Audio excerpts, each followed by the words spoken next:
Can I really look in the financial center? Between us, two broken windows. Oh, God! September 11, 2001 was a day of national tragedy and individual misery for countless people. Multiple criminal acts took place that day, which resulted in a massive increase in defense spending, a costly global war on terrorism, the creation of new federal agencies like the Department of Homeland Security and TSA, and the quick passage of the Patriot Act, which gave law enforcement agencies sweeping search and surveillance powers over U.S. citizens without a warrant. This video was produced in honor of those whose lives were taken and whose loved ones have had to live with the sad devastation of losing friends and family, and to those thousands more who to this day have had the quality of their lives diminished because of the conditions they were subjected to that day as they attempted to rescue those in trouble.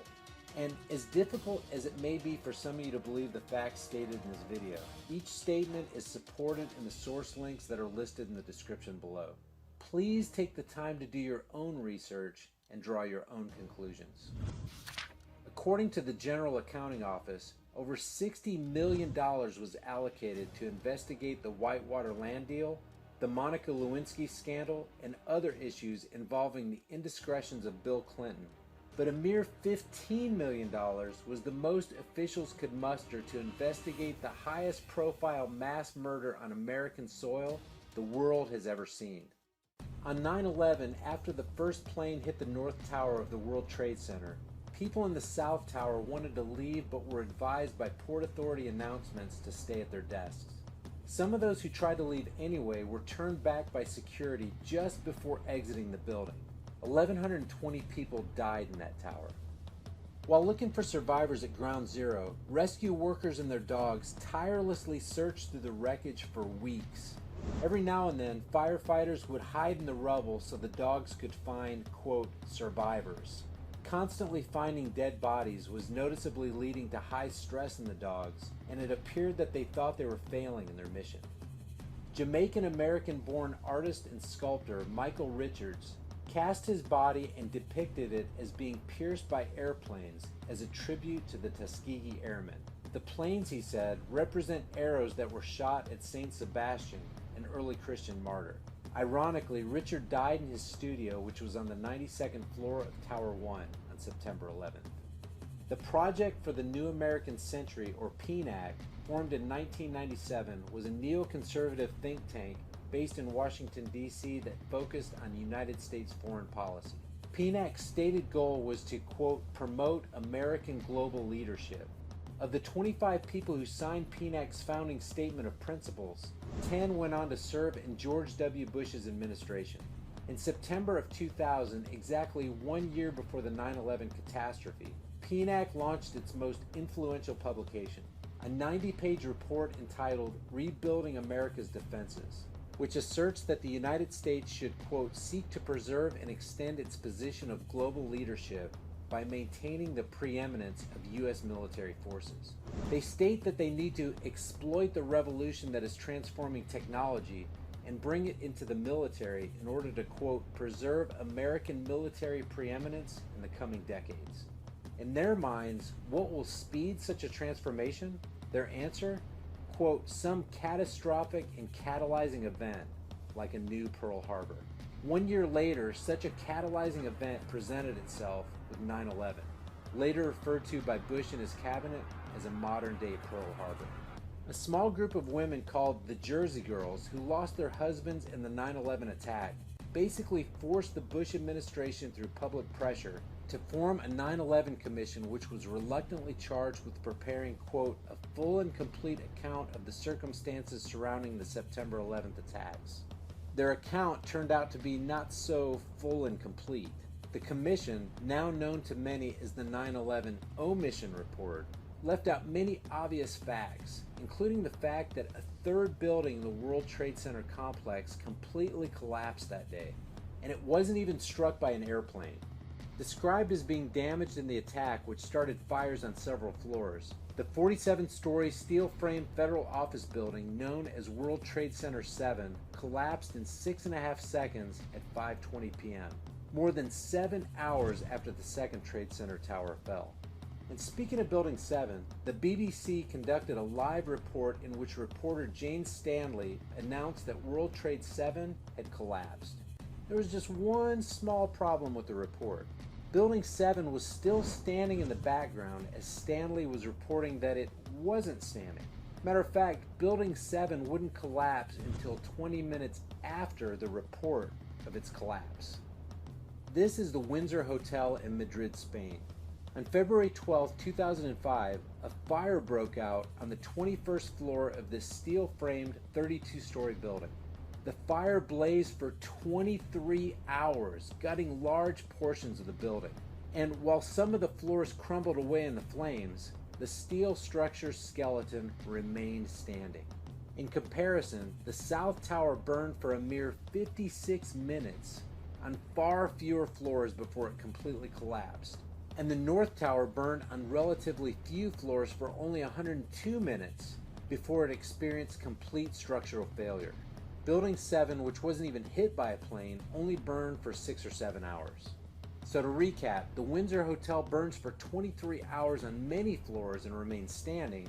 World Trades 1 and 2 burn for less than 2 hours and yet experience global symmetric freefall collapse. World Trade 7, by the way, was the largest CIA headquarters outside of Langley, Virginia, and housed offices involved in several large-scale federal investigations into massive stock market and accounting fraud. Building 7 was the first to be cleaned up and the evidence destroyed at Ground Zero. On July 24, 2001, just 49 days before the 9/11 attack, a guy named Larry Silverstein from Silverstein Properties put up $14 million of his own money to secure a $3.1 billion bid and acquired a 99-year lease on the World Trade Center from the Port Authority of New York. Despite not being the owner of the buildings, Larry was the sole beneficiary of the insurance indemnity payments of more than $7 billion for acts of terrorism. After a long legal battle with the insurance companies who covered the policy on the Trade Center complex, the court awarded Silverstein $4.55 billion. The Freedom Tower, also known as One World Trade Center, currently the third tallest man-made structure in the world, is the main building in the new World Trade Center complex. Standing 1,776 feet tall, the skyscraper cost $3.9 billion to construct. Silverstein's insurance settlement contributed $1 billion to the project. The state of New York provided an additional $250 million, and the Port Authority agreed to give $1 billion, which would be obtained through the sale of bonds. The rest, as was suggested, could be collected through increasing New York City tolls. At 9:03 a.m. on September 11, 2001, it's alleged that Flight 175 crashed into the South Tower of the World Trade Center. At 9:06, Chief of Staff Andrew Card informs the president, quote, "A second plane hit the other tower and America is under attack," end quote. At that same time, in other parts of the country, Vice President Dick Cheney, Condoleezza Rice, and several congressional leaders were rushed to secure locations. But not the president. The president's Secret Service detail, whose protocol it is in this situation to see the president as a high-value target with a well-publicized location that must be moved, in unprecedented fashion did nothing to whisk the president of the United States away from that school into a secure location. The official report records that Bush remained at that school for another 20 minutes after learning about the attack on America. Number 1 is coming up. And if you enjoyed this content, click that red subscribe button for more interesting videos. Speaking at a town hall meeting in Orlando, Florida, President Bush was asked by a child how he felt when he heard about the terrorist attack. Bush's response was extremely interesting.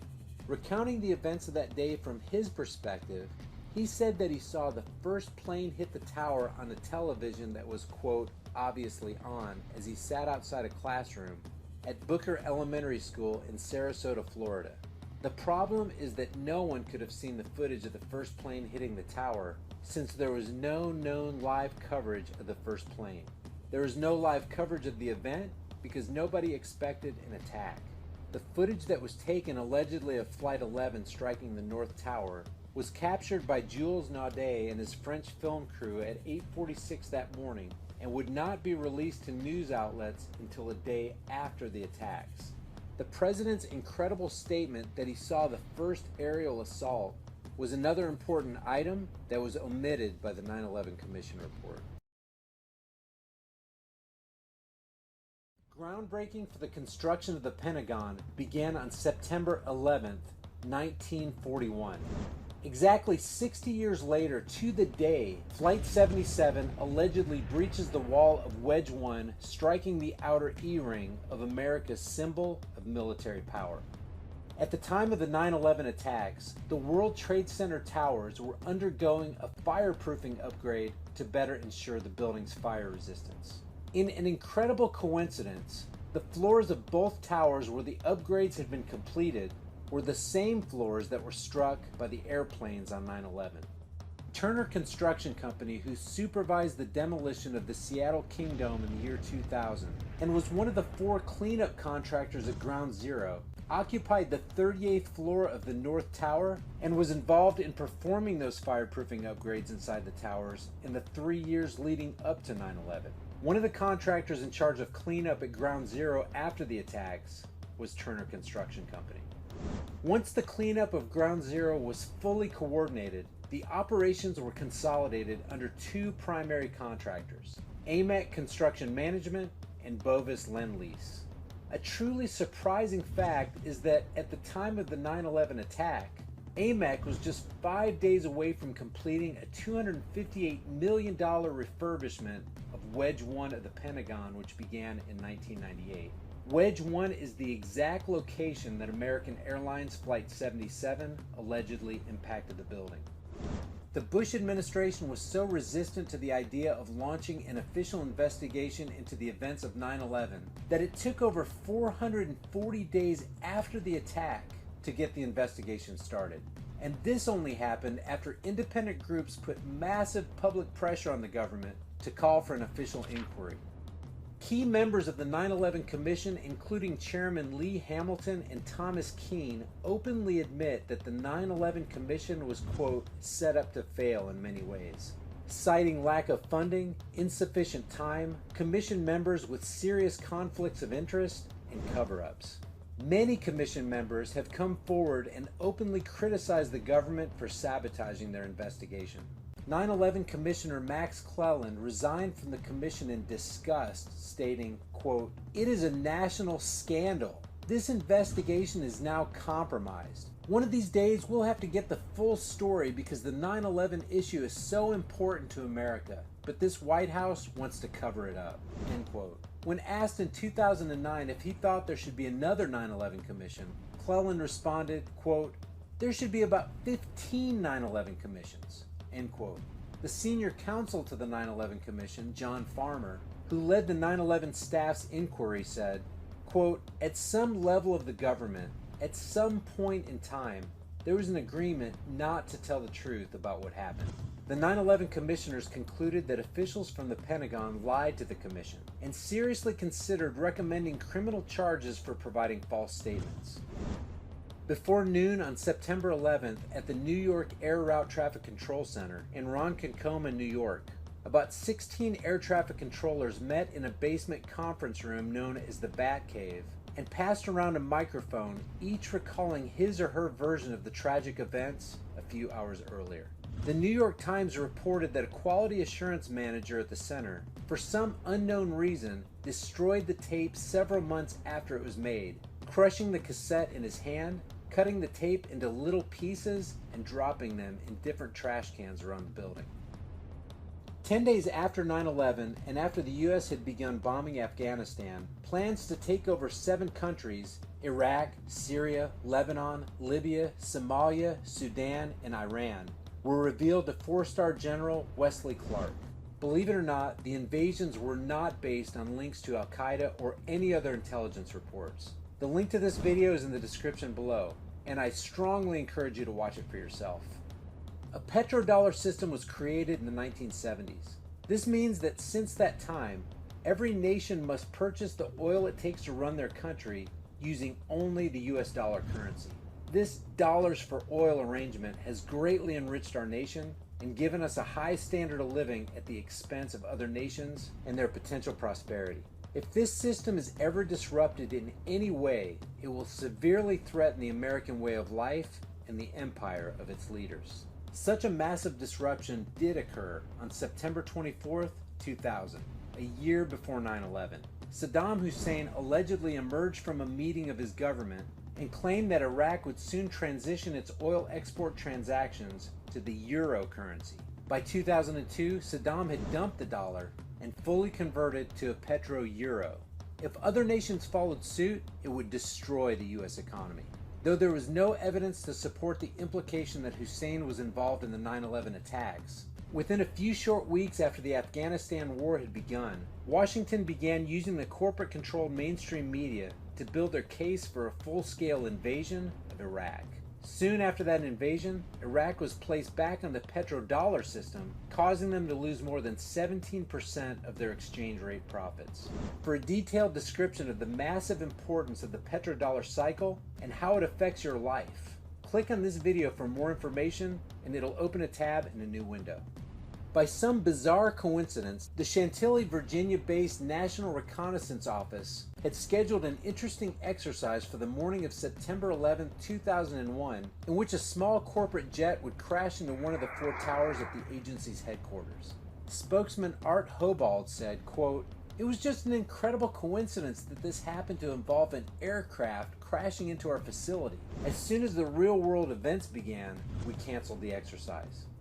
Lieutenant Colonel Shelton Langford of the United States Marine Corps candidly said, quote, "September 11, 2001 seems destined to be the watershed event of our lives and the greatest test for our democracy and our lifetimes. The evidence of government complicity in the lead up to the event, the failure to respond during the event, and the astounding lack of any meaningful investigation afterwards, as well as the ignoring of evidence turned up by others that renders the official explanation impossible, may signal the end of the American experiment. It has been used to justify all manners of measures to legalize repression at home and as a pretext for behaving as an aggressive empire abroad.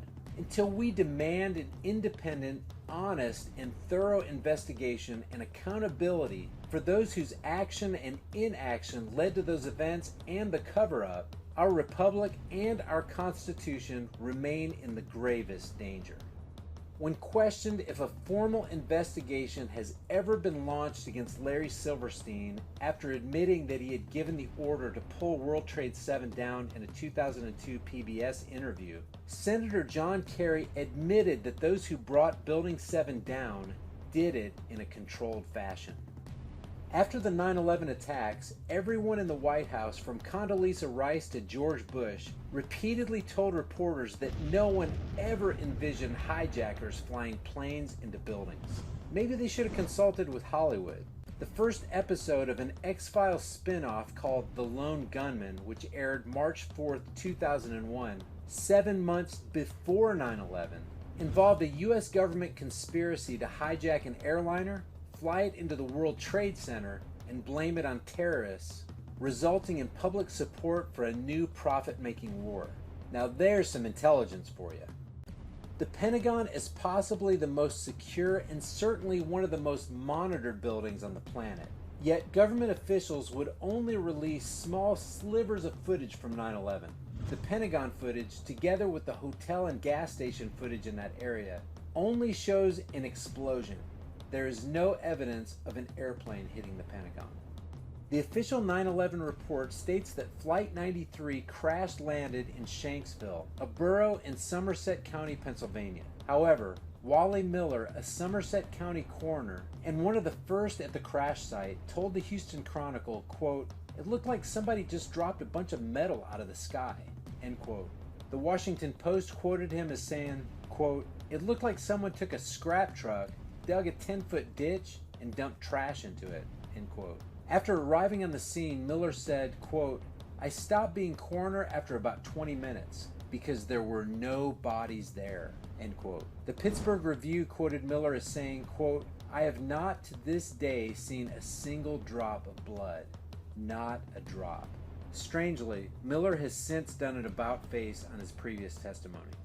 After the 9/11 attacks, a seemingly pre-prepared and voluminous 342-page U.S. Patriot Act, which grants unprecedented government access into the private lives of Americans, quickly passed the House on October 24th, the Senate on October 25th, and was signed into law by the President on October 26th, a mere 45 days after 9/11. It gave authorities the power to search homes and businesses without consent, search email, telephones, and financial records without a court order, and basically offered an excuse to suspend Fourth Amendment rights. Number 1 is coming up, and if you enjoyed this content, click that red subscribe button for more interesting videos. No matter what people may think about him, there's a guy named William Cooper who, on a radio broadcast on June 28, 2001, less than 3 months before 9/11, predicted a 9/11 type event would be blamed on Osama bin Laden, at a time when bin Laden was virtually unknown to the general public. Cooper was found dead in his home less than 2 months after the attacks. The U.S. government's National Institute of Standards and Technology, or NIST, reports that the Twin Towers were brought down by a weakening of the steel from fires caused by the airplane impacts and followed by a simple gravitational collapse. But this New York Fire Department map shows the locations around the towers at ground zero where human remains were found. Yellow circles are body parts from civilians, red triangles are from firefighters, and blue stars are fragments of police officers. Is the great distance at which many of the body parts were found logically explainable with a simple gravitational collapse? In 2006, 5 years after 9/11, over 700 bone fragments were recovered by workers preparing to tear down the damaged Deutsche Bank building on the other side of Liberty Street, almost 2 football fields away. USA Today wrote, quote, "The bone fragments are tiny, the size of a pinky nail." 9/11 debunkers have suggested that the bone fragments could have reached the Deutsche Bank rooftop after the North Tower impact of Flight 11, but the view of Deutsche Bank was blocked by the South Tower. Furthermore, the body parts as seen in this map belong not only to civilians, but to firefighters who were clearly not present in the North Tower at the time of initial impact. According to the chief medical examiner, 2,749 victims died in the Twin Towers, but fewer than 300 whole bodies were recovered. Nearly 20,000 pieces of bodies were found in the ruins, more than 6,000 small enough to fit in 5-inch test tubes. 200 different pieces were matched to a single person. 1,630 people were eventually identified, 800 of which by DNA alone. This means that for 800 victims, there were no body parts large enough to be recognizable. The remaining 1,119 victims were never identified. This means that for more than 40% of the victims, not even a fragment large enough to recover DNA was found.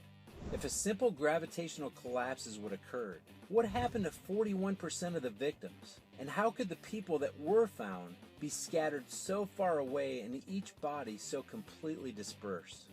On the evening of February 23, 1933, a fire broke out in Germany in a very prominent building, the Reichstag, Germany's parliament building. The historic building was burned to the ground. Blaming the destruction on a communist uprising, the Nazis under Hitler were able to throw millions of Germans into a convulsion of fear at the threat of communist terrorism. Soon after the Reichstag burned down, and in the name of keeping the German people safe, the Reichstag fire decree was issued, which nullified many civil liberties of the German people. 68 years later, not 1 but 3 prominent buildings would be burned to the ground. Blaming the destruction on Al-Qaeda and Osama bin Laden, the American government under Bush was able to throw millions of Americans into a convulsion of fear at the threat of terrorism from the axis of evil nations. Soon after the trade towers in Building 7 were brought down, and in the name of keeping the American people safe, the U.S. Patriot Act was issued, which nullified many civil liberties of the American people. They say that those who cannot learn from history are doomed to repeat it. Immediately after the 9/11 attack, this entire area became a crime scene. A paramount rule in crime scene investigations is don't tamper with or remove potential evidence from the scene.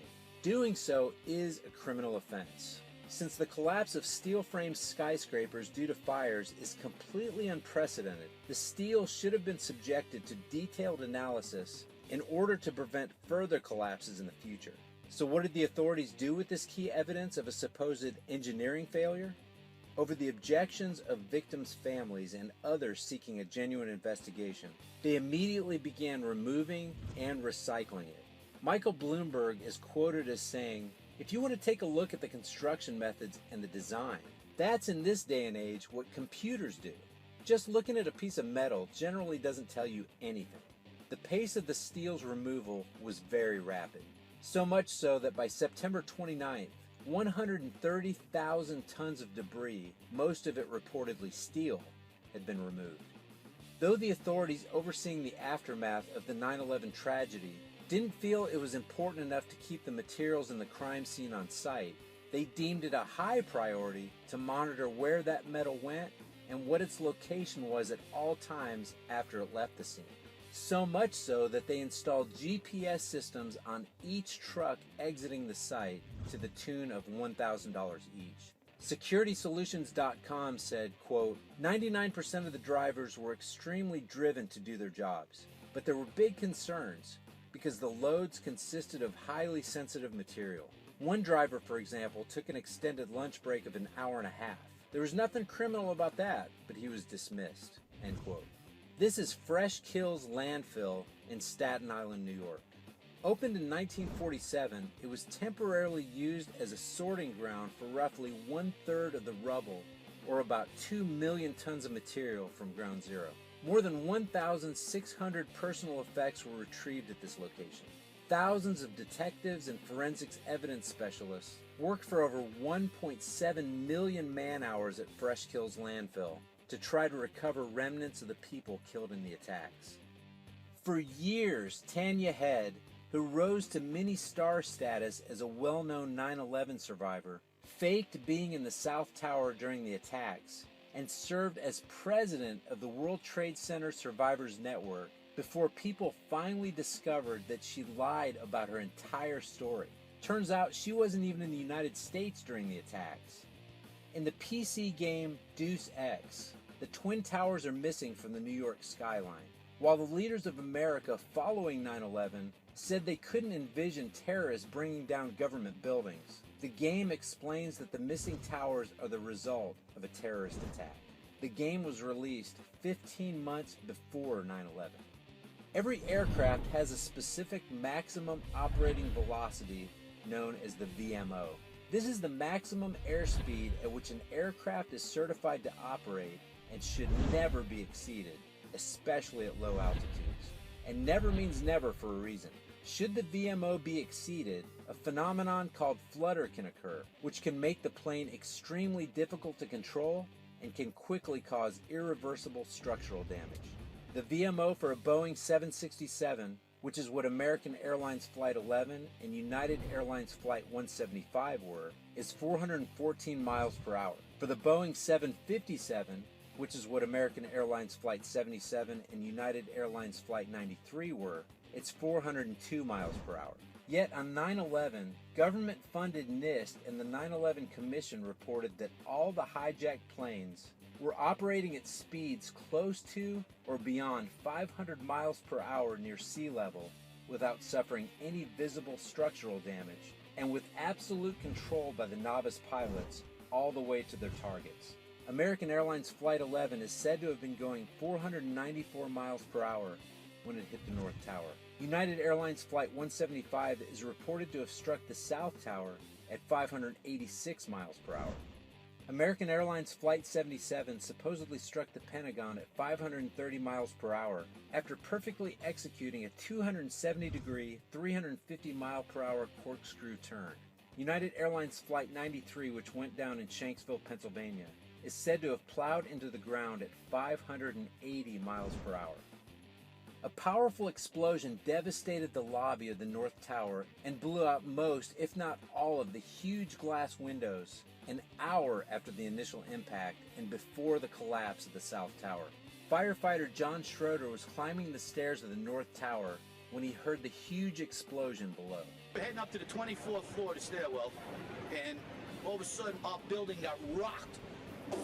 We got bounced around in the stairwell like pinballs, man. And we just said, you know what? Time to go. We came down, it looked like a bomb went off in the lobby. Everything was exploded, everything was gone. We're like, what is going on here? For every window in the lobby to be exploded. I mean, them windows were like as thick as forget it. They were 2-3 inch glasses, you know, come on. They exploded out of the lobby, you know, it wasn't from the jet fuel. No way. A full 8 weeks after 9/11, firefighters and others reported that as they continued search and rescue operations, their boots were melting from the intense heat of the fires below. As trucks were loaded with glowing red-hot steel, construction workers could feel the burning heat from 20 feet away as the scrap trucks rolled by. In an article entitled, "A Dangerous Work Site," the U.S. Department of Labor wrote, quote, "Underground fires burned at temperatures up to 2,000 degrees," end quote. Mayor Rudy Giuliani's testimony also echoed the existence of 2,000 degree heat at Ground Zero. If it's true that jet fuel burns at 800 to 1,500 degrees Fahrenheit, and jet fuel and office furnishings were the only source of heat, as NIST reported, what was the energy source that caused 2,000 degree fires which burned for months after the tragedy? As required by law since 1967, there are 2 black boxes on each commercial jetliner which records and safeguards vital information for the purpose of facilitating the investigation of aviation accidents and incidents. Located in the rear of the aircraft and so allowing for the best possible chance of impact survival, these bright orange colored black boxes are more specifically known as the flight data recorder and the cockpit voice recorder. Each unit, made of the most indestructible materials known to man, is designed to withstand powerful acceleration and deceleration forces up to 3,400 Gs, prolonged exposure to 2,000 degree temperatures, and even extended immersion in some of the deepest parts of the ocean. On 9/11, Flights 11 and 175, which allegedly struck the North and South Towers respectively, had 2 recorders each for a total of 4 virtually indestructible black boxes. In spite of the fact that the search at Ground Zero was so meticulously combed through that they were able to recover dozens of watches, personal documents, buckets of coins, and even banknotes, the official story claims that 4 bright orange, blast-resistant, virtually indestructible voice and data recorders were nowhere to be found. Going hand in hand with the last fact, at 8:46 a.m. Eastern Standard Time, it's alleged that American Airlines Flight 11, traveling from Boston to Los Angeles, struck the North Tower of the World Trade Center. Through that destructive force, no titanium, virtually indestructible flight data recorders were found. But the flimsy passport of Satam el-Sakami made its way through the intense flames onto a New York street below, and eventually into the hands of investigators in virtually pristine condition. And it's not that fragile items can't be found intact through seemingly impossible odds. It's the fact that items that were designed to withstand unthinkable destruction didn't survive, while other infinitely more fragile items, like the passport that miraculously and conveniently identified an alleged hijacker, did. When the World Trade Center construction project was nearing completion, both buildings were fitted with a hat truss, a huge steel structure that connected and bound the outer and inner columns from above. The hat trusses covered an area of 1 acre in size and sat on the very top of each tower. There was nothing above them which could have crushed them except the antenna of the North Tower. If a simple gravitational collapse had occurred, one would expect 2 1-acre hat trusses to be sitting on top of the rubble, maybe deformed but still recognizable. From the thousands of pictures taken at Ground Zero, including the aerial shots, no recognizable section of either hat truss was found, even though the much more fragile antenna of the North Tower was recovered. Number 1 is coming up, and if you like this content, hit that subscribe button for more great videos. And don't worry, subscribing is free and painless. Enormous amounts of water were hosed on Ground Zero day and night. According to the U.S. Department of Energy's Lawrence Livermore National Laboratories, after 9/11, firefighters sprayed millions of gallons of water in the fires and also applied high-tech fire retardants, Specifically, 4 million gallons of water were dropped on Ground Zero within the first 10 days after September 11th. Tom Manley of the Uniformed Firefighters Association, the largest fire department union, said, quote, "You couldn't even begin to imagine how much water was pumped in there. It was like you were creating a giant lake. And yet, in spite of this, the 2,000-degree fires continued to burn for months."